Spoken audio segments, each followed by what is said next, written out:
Conexión, empate 21, integridad, juego limpio en el derecho al deporte para todos a esta hora. Y vamos a tener la oportunidad hoy de hacer un recorrido sobre los hechos y la actualidad del deporte que está centrado en Tokio. Y para ello un invitado muy especial, en consonancia y en sintonía con la esencia de empate 21. Roosevelt Castro Borges, un hombre de Antioquia, nativo de Tolima, pero antioqueño de toda la vida. Hombre, Roosevelt, ¿cómo está todo? ¿Qué tal las cosas por Medellín? Muy bien, Hernando, bien. Buenos días para ti, para todos tus cibertelevidentes de empate 21. Digamos, aquí que estamos súper bien en Medellín, un poco frío en la mañana del día de hoy, pero muy contentos de esta calidez que nos desplaya desde hace rato usted también, Hernando. Bueno, Roosevelt, ¿cómo va el juego limpio en Tokio? ¿Cómo está viendo usted hasta ahora el desarrollo de Tokio Juegos Olímpicos? Excelente, un excelente aporte al juego limpio. Recordemos que Japón es una cultura milenaria en ese aspecto, de los principios de Confucio, que tienen esa cuestión de la moral interesante, ese juego interesante de la posibilidad de tener los valores, especialmente los valores del olimpismo también importante. Y entonces ayer incluso me participaba, es una noticia interesante de un clavadista británico que se gana una medalla de oro precisamente diciéndole a sus públicos que era gay y en un momento también, y que tiene que ver gay con un deporte también en un momento también, es cierto. Y me parece que en una cultura del respeto, de la tolerancia, del amor propio por el otro, entre comillas, podemos obviamente tener una posibilidad interesante con el juego limpio en este país que como llaman el país del sol naciente, ¿no? Que es Japón. Sí, mucha gente reaccionó diciendo que para qué tenía él que decir su orientación y su preferencia sexual si estamos hablando de un título olímpico. Y el trabajo que hacemos en discapacidad, particularmente en periodismo, Roosevelt habla casualmente de eso, y a propósito de Juegos Paralímpicos, que desde ya lo quiero invitar a un taller editorial que vamos a hacer para el cubrimiento de Juegos Paralímpicos, pero ese es un tema que trataremos más adelante. En periodismo y discapacidad decimos, no se hable de discapacidad. Y en el deporte paralímpico se dice, no se hable de discapacidad. Háblese del deporte, háblese del logro del atleta. Y allí no hay que mencionar esa realidad porque no se necesita cuando vamos a hablar de deporte. Pero en este caso, sabe que yo le termino dando un poco la razón al atleta, porque en estos tiempos que vivimos todavía hay mucho prejuicio, mucho preconcepto y mucha mala intención.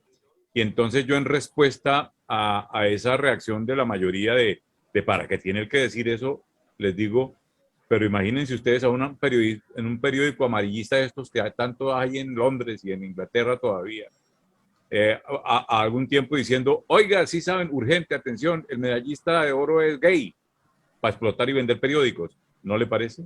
Exactamente, usted lo ha dicho también, y sobre todo que en este canibalismo salvaje, en el capitalismo que movemos tantas noticias, y las noticias trágicas son las que entre comillas venden y no venden lo que tú hablas de la integridad, del juego limpio, de los valores, y entonces es complejo y complicado también. Y sobre todo en ese The Sun y ¿te acuerdas de pronto en la época de Lady Di también cuando la Sí, persiguieron esos señor. paparazzis Sí, y señor. todo ese problema y tan complejo y tan complicado en un momento dado también? Y entonces despedazaría en un momento dado a este atleta también y despedazaría en su logro tan importante porque subirse al máximo podium de una Olimpiada no lo cuenta nadie, pues son poquitos los que lo han contado y entonces eso debió hacer muy valiente, me pareció muy valiente esa actitud de él y me pareció que valiosa y valiosa también para esta comunidad tan estigmatizada también en un momento dado también. Usted como maestro, como docente y como formador en el juego limpio ha puesto el punto específico del contexto. Allá en Reino Unido, que se suponen donde están tan evolucionados, los paparazzi y el amarillismo todavía vive de las cosas íntimas y privadas de la gente. Y entonces algo de lo que el medallista no se avergüenza porque él lo reivindica y en semejante escenario, allá sí van a querer, de manera morbosa, malintencionada y dañina, querer sacárselo si él no lo dice. Entonces esa es la respuesta a quienes tanto preguntaron que por qué el hombre tenía que reivindicar su medalla de clavados sincronizados, porque eran en parejas, en binomios. Entonces ahí está la respuesta clarísima. Hombre, antes de entrar a hablar de la tarjeta verde y de historias a la redonda, Roosevelt, el periodismo en Antioquia, ¿cómo va? El CIPA, el Círculo de Periodistas de Antioquia, tiene sus premios ahora la próxima semana. Recordemos un poco esa actividad gremial en el departamento. ¿Cómo está eso? Sí, yo he sido parte de este gremio periodístico de Antioquia, el Círculo de Periodistas de Antioquia, CIPA, por varios años, en el momento dado también, y el próximo 4 de agosto, que es el Día del Periodista en Colombia, pues, por ley, sí, por ley. Sí. Digamos así, no es el tradicional porque es el 9 de febrero el de nuestro, y el periodismo deportivo es el 2 de julio a nivel internacional y el 12 de octubre a nivel de Colombia. Nosotros tenemos 4 o 5 días del periodista, pero es muy curioso también, Hernando. Pero bueno, el 4 es el de por ley que nuestro querido Uribe, por la cuestión de los derechos del hombre y el ciudadano de Antonio Nariño, cuando él lo imprimió en un momento también sacó este buen documento para la historia.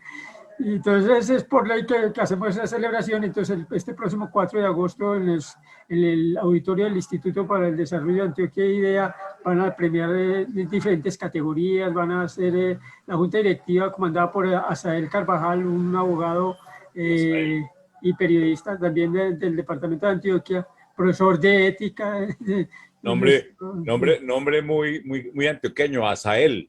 Asael, imagínate, todos bíblicos, todo bíblico también, como los antioqueños también, como los jarabillos, que es muy comunes aquí en nuestro departamento, porque al fin de cuentas nos quedamos aquí en el departamento de Antioquia también, criados en Antioquia, 60 años en el momento también, estoy diciendo unos 15 todos raros ahí, pero bueno, muy complicado.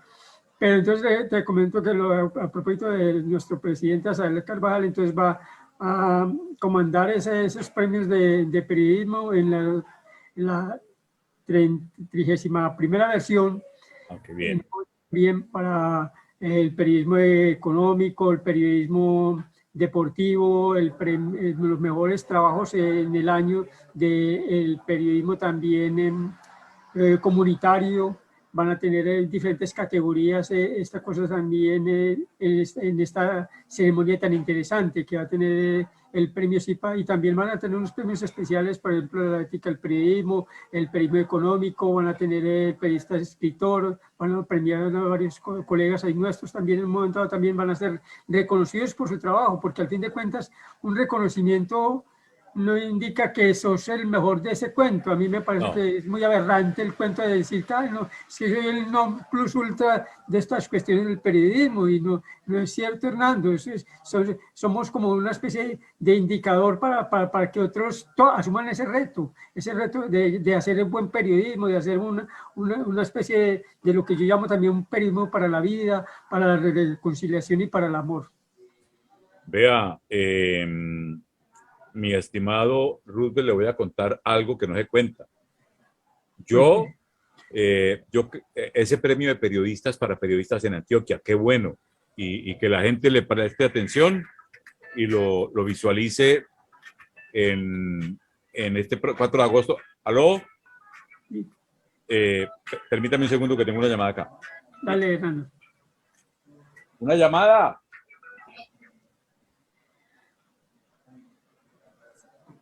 Qué pena, una interrupción acá, que había una llamada. Bueno, lo que quiero contar es esto.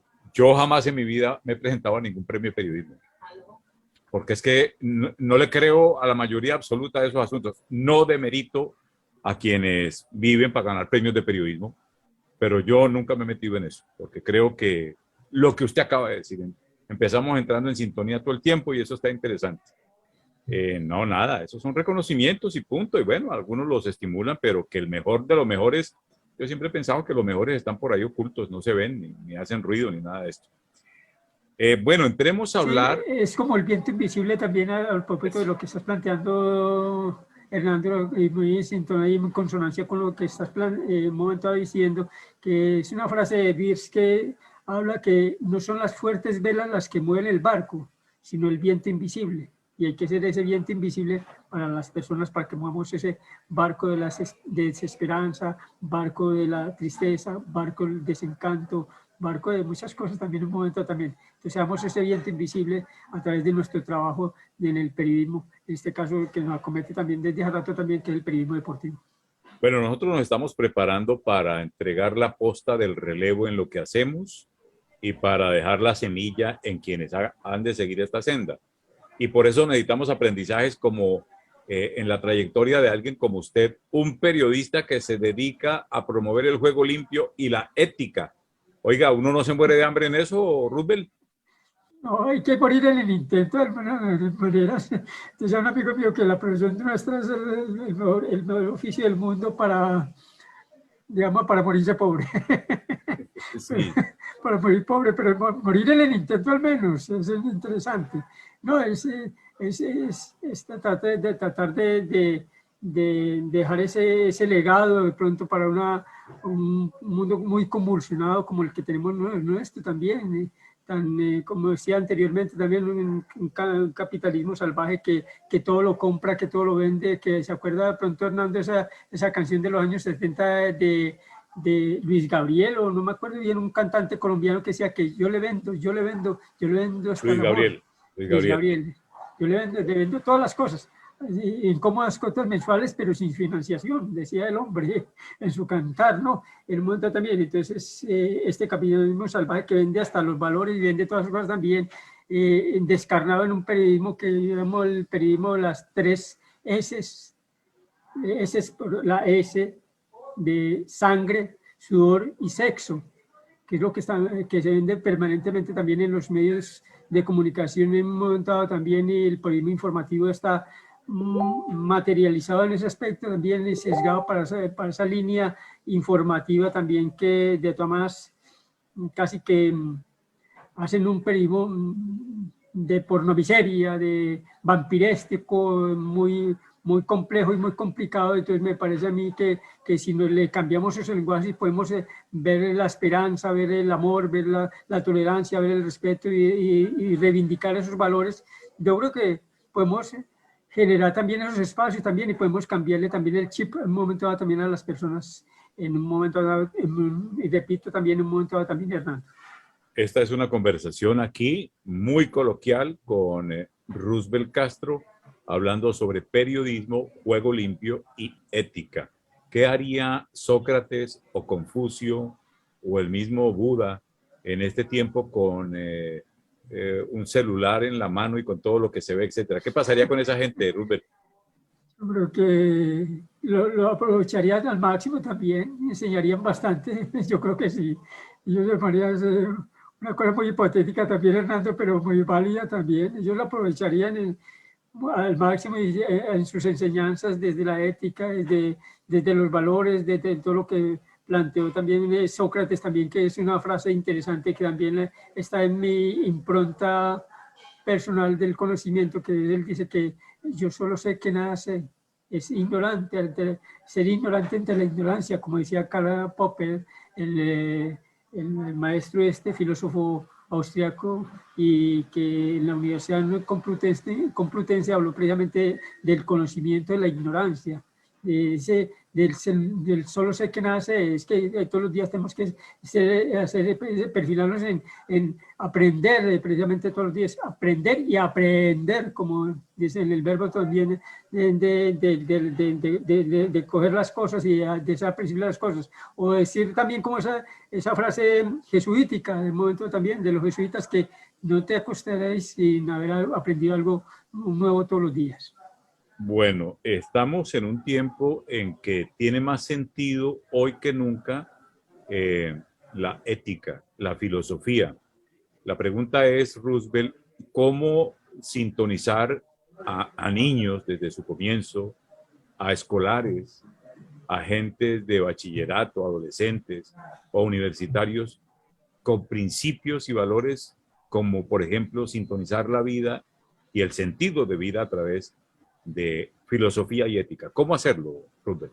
A ver, los niños son esponjas, o sea, que son receptivos a lo que sea, y en esa temprana edad es donde uno tiene que acometer esos principios y valores, porque dicen por ahí también la filosofía popular que árbol que nace torcido jamás sus ramas se endereza en un momento dado también. Y entonces si las enderezamos desde el principio, podemos tener esas personas, esos seres humanos valiosos para una sociedad. Vendiéndole con el cuentico del fútbol, que es un cuento interesante también, en un deporte moderno que incrustado en lo que yo siempre he planteado mucho, el capitalismo salvaje, que todo lo vende, todo lo compra.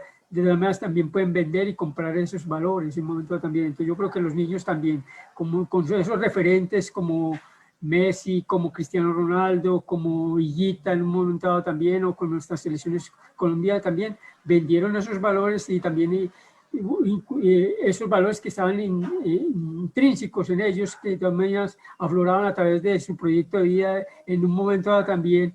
Entonces uno dice, bueno, podemos cambiar el rumbo en un momento al mundo también por ese cuento de los valores y de la ética.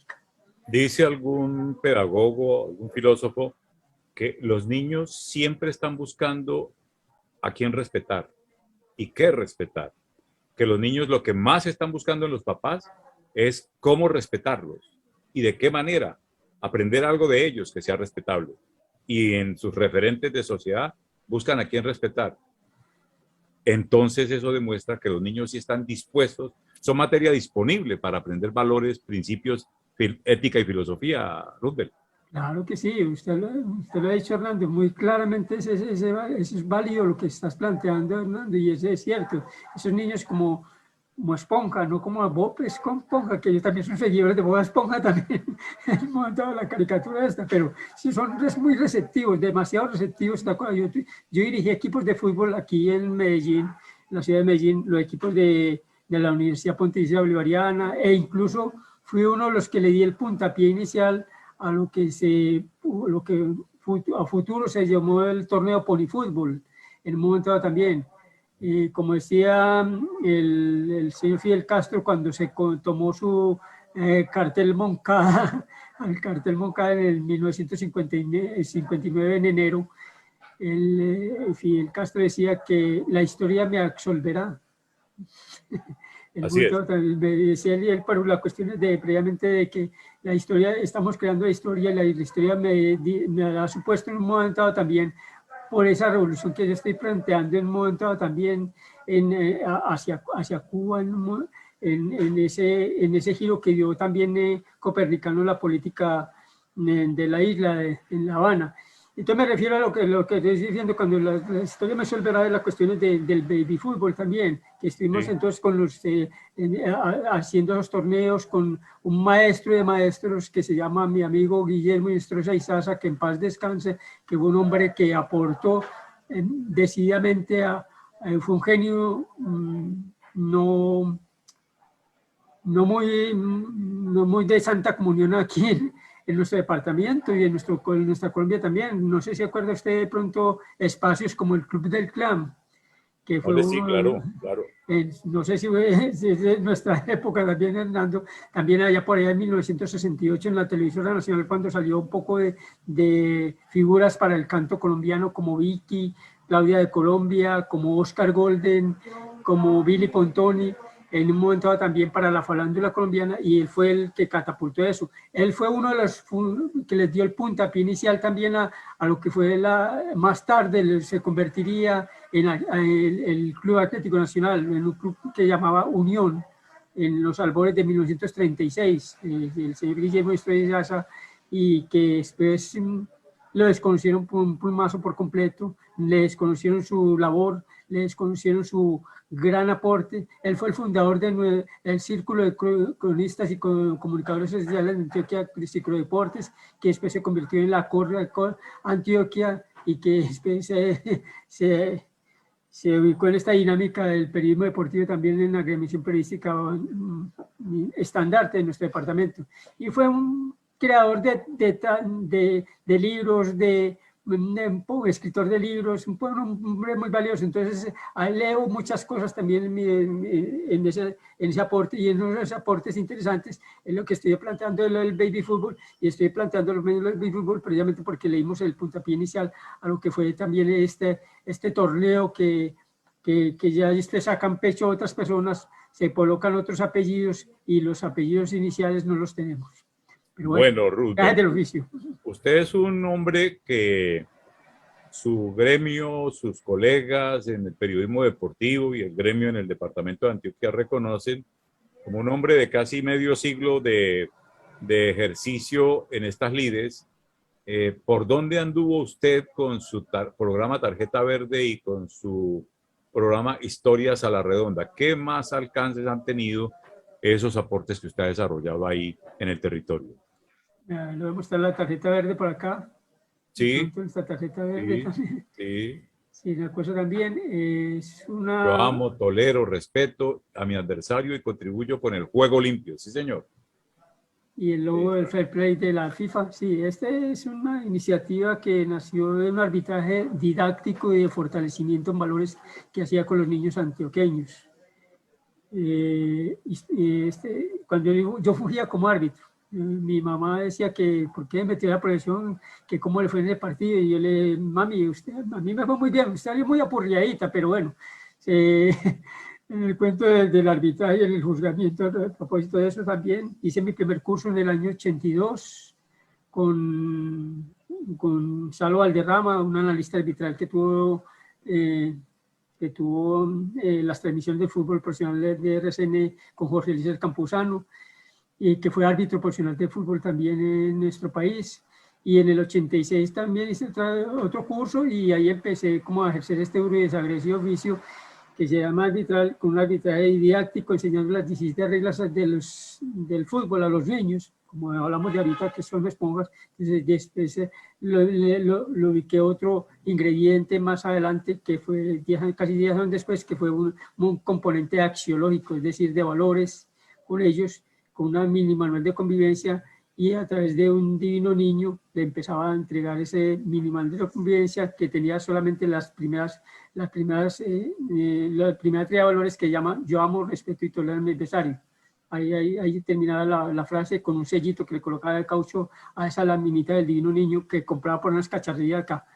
Y después mutó por cuestiones, digamos, del variopinto paisaje.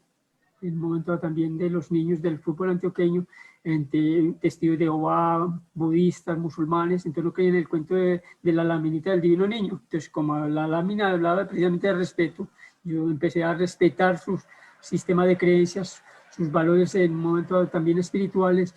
Entonces mutó a la tarjeta verde, digamos así, extrapolada de la parte cromática del semáforo, y completé la parte cromática del señor Ken Armstrong, que Ken Armstrong fue el que inventó el semáforo en un momento en las tarjetas en el fútbol, las tarjetas punitivas. Él quería detener la violencia, entonces viene el semáforo, ese código universal que tenían todas las culturas ante unos zafarranchos que le formaron en la parte idiomática a este juez inglés en un momento también. Entonces digo, la amarilla para prevenir, roja para detener la violencia. Entonces empezaron a implementar en el Mundial de Minuto 70, usted habla hasta ahí de hasta en el fútbol, y entonces la parte cromática la completé con el semáforo verde, que es la tarjeta verde, la tarjeta del juego limpio, la tarjeta del respeto por el contrario, de la convivencia, y que tiene otras acciones interesantes que premian precisamente ese comportamiento respetuoso y de fair play en un momento dado también. Entonces, dándole respuesta también a estas cuestiones de la tarjeta verde, esto ha tenido un poco de evolución en el tiempo. Es que a veces, perdonen Nando si me extiendo un poquitico en este cuento también de la evolución en el tiempo de las cosas también, lo que pasa es que, a ver, el principio tienen las cosas. Principio tiene las cosas también. Es, por ejemplo, el señor Alexander Graham Bell en 1886 aproximadamente inventó el teléfono, ¿cierto? Sí. Entonces, como con la noción de comunicarse por vía telefónica en la voz a la distancia con otra persona, ¿cierto? Voy a comunicarme con otra distancia, voy a acercar a esa persona con el sonido y comunicarme con él a distancia, ¿cierto? Y él quisiera imaginar que casi 150 años después iba a tener en un celular todos esos gallos, como dicen por ahí, todas esas aplicaciones en un momento dado también, que cámara, que grabadora, que tal cual también. Pero el concepto inicial fue comunicarme a distancia en un momento también, ¿cierto? Entonces esta tarjeta verde tiene un Kaizen, que llaman en los japoneses, no sé si te conoces el concepto de Kaizen, que es el mejoramiento continuo de una pieza en el tiempo, ¿cierto? Ajá. A través en un momento también, entonces esta tarjeta ha mutado también a través del Divino Niño, a través del arbitraje didáctico inicialmente con las charlas que hacían los niños previamente como esponjas para el reglamento, para ser aprensible del reglamento y sacarle ventaja. Y entonces ese cuento de esa evolución constante de la tarjeta verde, que ahora está en diferentes geografías del mundo. Bueno, Roosevelt, a mí me encanta escuchar y yo me puedo quedar aquí escuchando, pero les toca contar con el tiempo de la gente que nos escucha en este momento. Qué pena, disculpe. Diga unos nombres, los que estime, que no pasen de 10, de referentes de esos valores sembrados en el proceso que usted menciona. Nombres conocidos, jugadores significativos que hayan podido ser alumnos y que hayan copiado muy bien, hayan procesado y hayan ejercido valores en el juego limpio como destacados en la competencia deportiva. Yo creo que hay varios referentes interesantes. Ahí está Andrés Escobar Saldarriaga, que en paz descanse.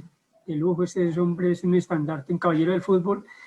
Y aquí en el colombiano tenemos también referente también como René Higuita, a pesar de sus locuras, entre comillas, pero un loco de tal interesante, un loco que atrae como esponja a los niños también, en un momento también.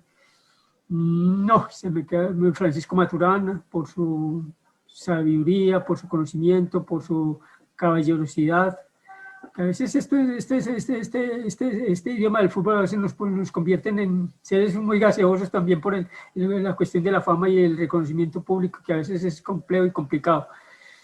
Bueno, hay muchos referentes, Iván Ramiro Córdoba, de momento también, por su resiliencia y por su aporte desde la barriga también en el fútbol en un momento también. Demasiados para hacer una lista de 10 también, entonces allí, como dices, en el argot escolar, me corchaste, Hernando, en ese aspecto, porque es válido también. Bueno, Rubén. Ay, tú también, Hernando. No, con el cuestión del periodismo, con tu no nos pongamos en esas cosas. Empate 21, con juego limpio, con pregonando valores, que hay que rescatarlo. Nosotros somos unos sencillos y humildes facilitadores. Roosevelt, ¿cómo hacer, para ir cerrando, cómo hacer para no perder la convicción de permanecer en esa pedagogía y en esa enseñanza al relevo, a los nuevos, de que vale la pena el juego limpio, que vale la pena la integridad, que vale la pena hacer las cosas al derecho como corresponden y que no necesariamente hay que pensar que todo tiene que hacerse de manera oscura? Yo creo que ahí voy a hacer una digresión a la pregunta tuya, Hernando, pero es para hacer una digresión también al respecto también. Hay un mal mensaje, por ejemplo, que se plantea aquí en la dirigencia del fútbol nuestro. Mal mensaje que va ubicado al patrocinio del caso de nuestro fútbol, también es cierto. Eso es una señal inequívoca de no juego limpio en un momento también, ¿cierto? Me refiero a la cuestión de unas apuestas deportivas patrocinando el fútbol profesional colombiano. Me parece que es un mal mensaje que se plantea ahí también al respecto. Es como, por ejemplo, colocar a un homosexual, pero esos depravados, digamos así, a cuidar una guardería de niños. Imagínense también qué ejemplo diría, qué principios de seguridad y de juego limpio habría en un momento también, ¿cierto?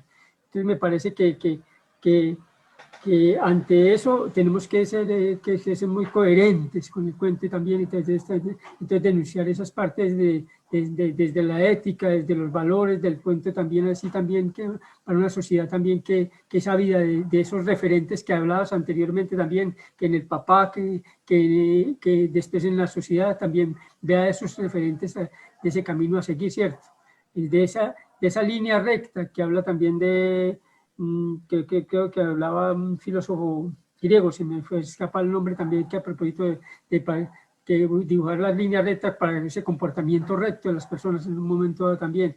Entonces me parece que hay que seguir en el intento, también, hay que ubicar en el lenguaje. Dicen que una golondrina no hace verano, pero uno ubicando acá, replicando allí, moviendo allá y mostrando allá, se ha mostrado el milagrito, por ejemplo, en España, en Japón, en Inglaterra, en Irlanda, en Chile, en Argentina, en México. Esta cuestión del milagrito de este milagrito de la tarjeta verde, hablo de ese milagrito, entonces vemos que se está ganando ese espacio. Y en una cultura milenaria como la de Japón que hablamos anteriormente también, Hernando, entonces me parece que estamos ganando ciertos espacios y se van ganando ciertos espacios en un momento dado también, porque este mundo como va, tenemos que ayudarlo a transformar de alguna manera. Yo puedo finalmente aportarle que soy testigo de la integridad, de la ética y del valor de muchos seres humanos que llevan una vida de máximo esfuerzo y de total sacrificio y resiliencia frente a la adversidad desde la realidad de la discapacidad, personas por quienes no hay ninguna apuesta en este mundo convencional, prejuiciado y lleno de cosas negativas frente a la diversidad y a la diferencia.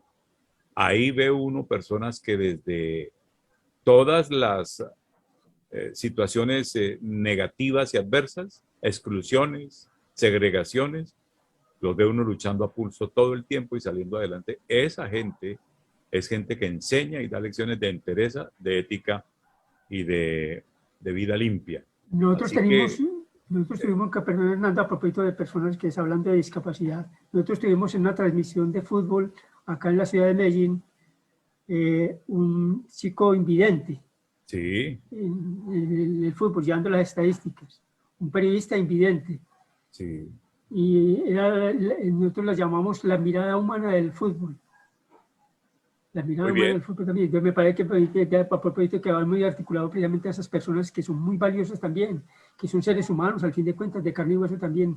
He hablado sobre mi convicción de la limpieza en humanidad y he dicho que son muchos los seres humanos con discapacidad que viven en esa dimensión, como también debo decir que con discapacidad hay políticos corruptos y hay dirigentes corruptos con discapacidad, para que quede claro que tener discapacidad no significa que uno sea un ángel ni un arcángel, ¿ok? No, sí. Porque es que hay de todo, pero que la mayoría es gente que se mueve en el sacrificio y en la determinación por sacar adelante todo un proceso de vida digna, lo hay. Y eso para decir que vale la pena seguir haciendo la tarea que se hace en procesos como el suyo, Tarjeta Verde, Historias a la Redonda, y la apuesta que desarrolla usted desde el periodismo ahí en territorio de Antioquia. Cerremos con esto, hombre Roosevelt, que tendremos la oportunidad de seguir conversando. Diga usted algún aprendizaje que tenga en Juego Limpio de Tokio en este momento y cuáles quisiera tener. ¿Qué más cosas esperaría en estos Juegos Olímpicos y luego los Paralímpicos que le dejara como saldo pedagógico y saldo para la vida todo este asunto de estos Juegos atípicos en Tokio 2020? Yo creo que la enseñanza me la mandaste ayer con el clavadista británico. Me parece que en su valentía, en su manera de mostrar el mundo, decir que esta comunidad que está irrumpiendo en el mundo deportivo es digna de respeto y no de admiración, porque al fin de cuentas el ser humano también hace cosas como para que a veces se queden en el tiempo, como su impronta personal y como su huella en un momento dado también. Pero esa enseñanza fue muy valiosa. Me parece que fue uno de los aportes interesantes. En un país en una cultura y en un territorio que es demasiado culto como es el Japón, como el pueblo nipón. Me parece que esa fue la enseñanza más importante también. Una sociedad fundada en la honradez, en la honestidad, en el respeto.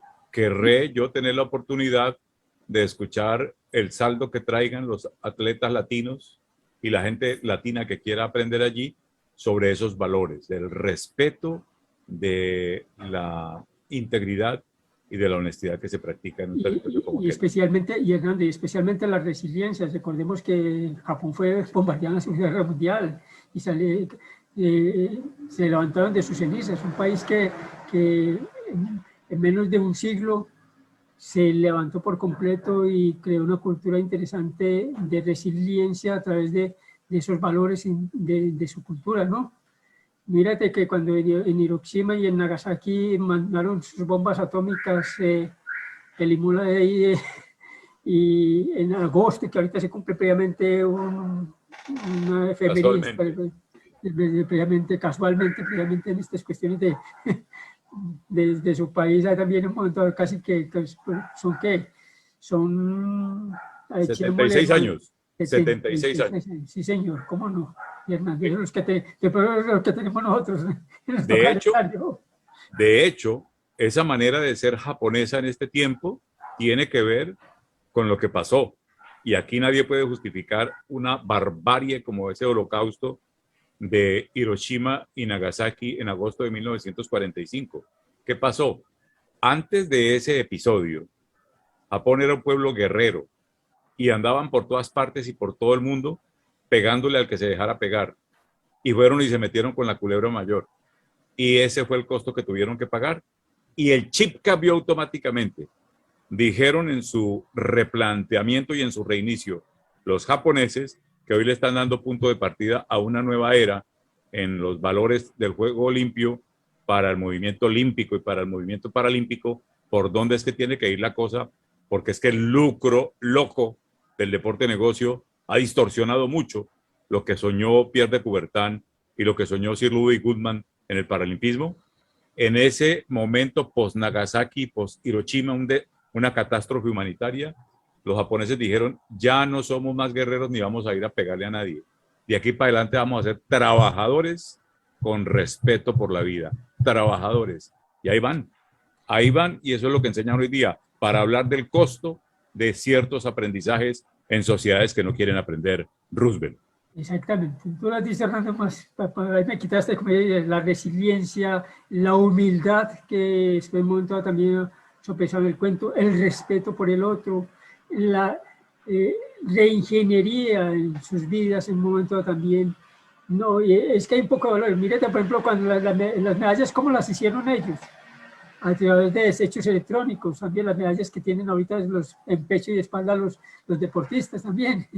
Y eso que todavía les falta, ellos han avanzado mucho, y eso de pasar y arrasar con los otros, creo que lo replantearon, pero todavía les falta, porque Naomi Osaka, la tenista que encendió el pebetero con la llama olímpica, una tenista japonesa hawaiana, americana japonesa, de raza de origen afrodescendiente, mamá japonesa y papá afrodescendiente de Hawái.